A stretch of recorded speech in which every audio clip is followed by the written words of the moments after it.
कच्च्या पपईचा सांडगा पाहतोय आपण। त्याच्यासाठी मी इथे एक कच्ची पपई घेतलेली आहे आणि त्याच्यामध्ये घालण्यासाठी हिरव्या मिरच्या घेतलेल्या आहेत, नंतर गाजर घेतलेली आहे आणि मुळा घेतलेला आहे, एक ओला कांदा घेतलेला आहे। आता पपई कट करून त्याची सालं काढून घ्यायची आहे आणि किस करून घ्यायचा आहे। याच्यामध्ये पपईचा सांडगा आपण करणार आहोत आणि पपईचं प्रमाण या सांडग्यामध्ये जास्त असणार आहे। आणि आता ही याची सालं काढून घ्यायची आणि किस करून घ्यायचा आहे।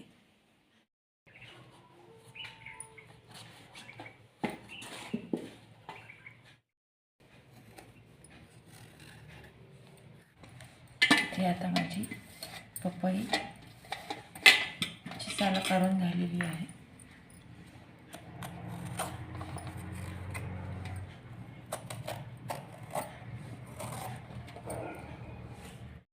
इथे आता सगळी पपई माझी सोलून झालेली आहे। आता याचा किस करून घेते।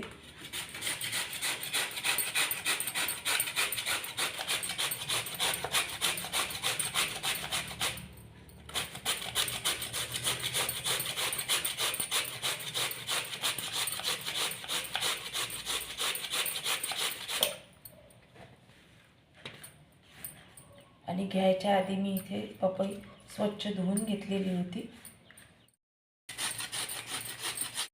आता इथे पूर्ण पपई माझी किसून झालेली आहे आणि छान सुटसुटीत असा किस पडलेला आहे आणि एवढा किस झालेला आहे। 2 किलोच्या जवळपास पपई घेतलेली होती मी।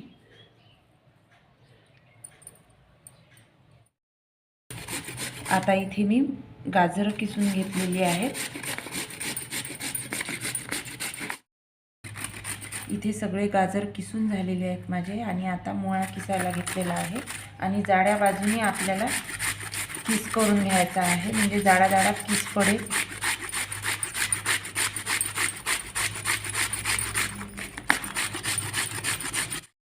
आता इथे सगळी गाजर किसून झालेली आहे आणि मुळा पण किसून घेतलेला आहे आणि आता पातीचा कांदा इथे कट करून घेतलेला आहे। थोडीशी कोथिंबीर घालणार आहे मी याच्यामध्ये आणि हिरवी मिरची जाडसर वाटून घेणार आहे, किंवा बारीक तुकडे करूनही आपण याच्यामध्ये वापरले तरी पण चालतात।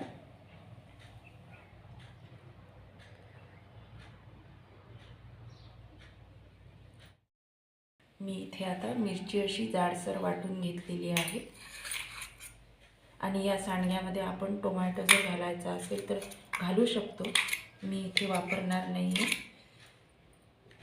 आणि आता एक मोठी परात घेतलेली आहे, त्याच्यामध्ये पपईचा किस काढून घेते।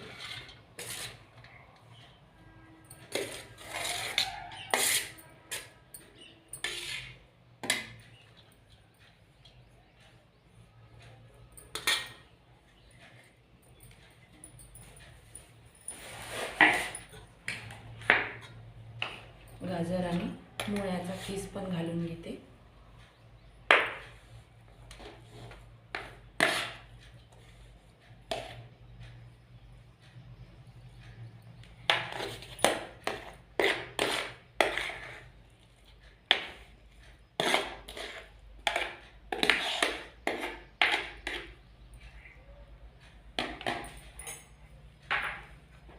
आता सांडग्यामध्ये घालण्यासाठी मी इथे अर्धा ते पाऊण वाटी तीळ घेतलेली आहे, तीळ घालून घ्यायचे आहे।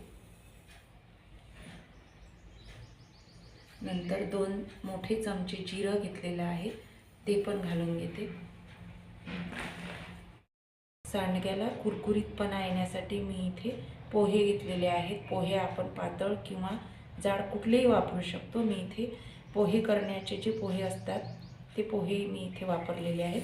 1 वाटी पोहे याच्यामध्ये घालत आहे। आता इथे मी हिरवी मिरची पण घालून घेत आहे।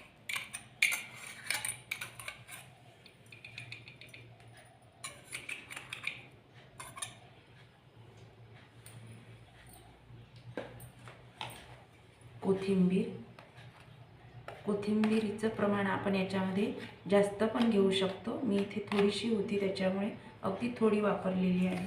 आणि ओला कांदा घालून घेते।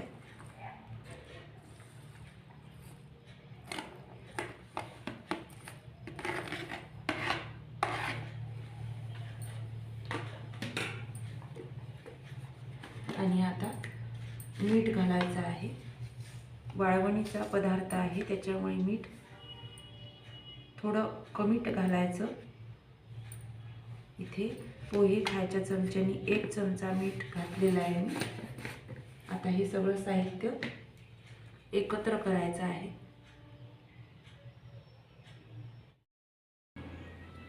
आता इथे सगळं साहित्य मी मिक्स करून घेत आहे.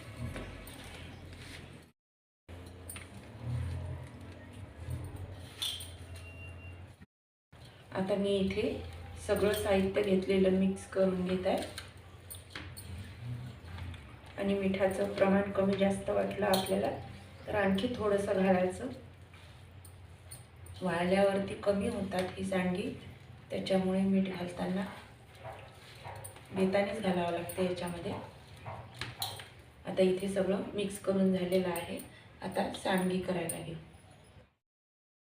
आता इथे आपण ही सांडगी गोल वड्यांसारखी पण करू शकतो किंवा हा असाच किस वाळत टाकला तरी पण पटकन वाळतात. अगदी हलक्या हाताने प्रेस करायची आणि वाळत टाकायची.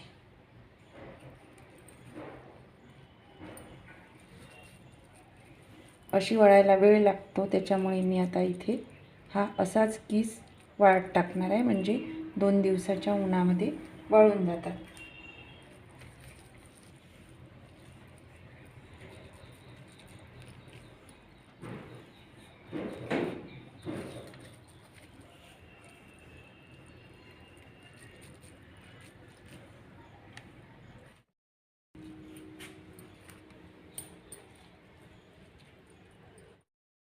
आता इथे असा पातळ थर द्यायचा आहे.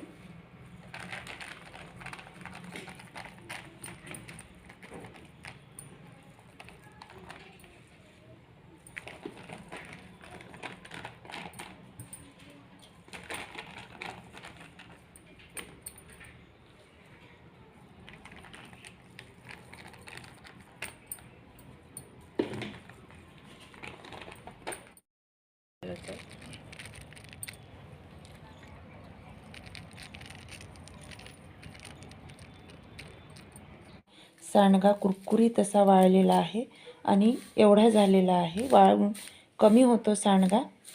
आणि हे वडे आहेत आपण बांधलेले होते आणि हे अजूनही आतमधून थोडेसे ओलसर आहेत. अशा पद्धतीने जर आपण पपईचा सांडगा केला पटकन वाळतो. वडे वाळायला वेळ लागतो. आता मी तळून दाखवते.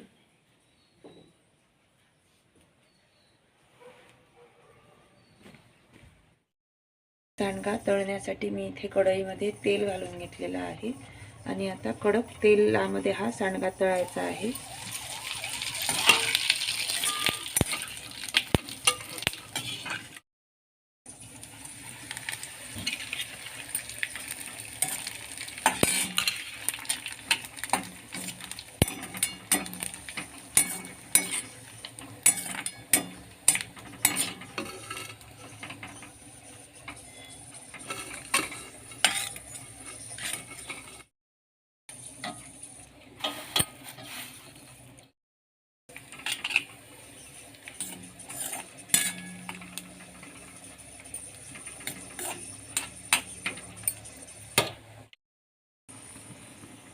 आता इथे मी सांडगा तळून दाखवलेला आहे आणि असा छान कुरकुरीत झालेला आहे. अगदी थोडासा तळून पाहिला मी.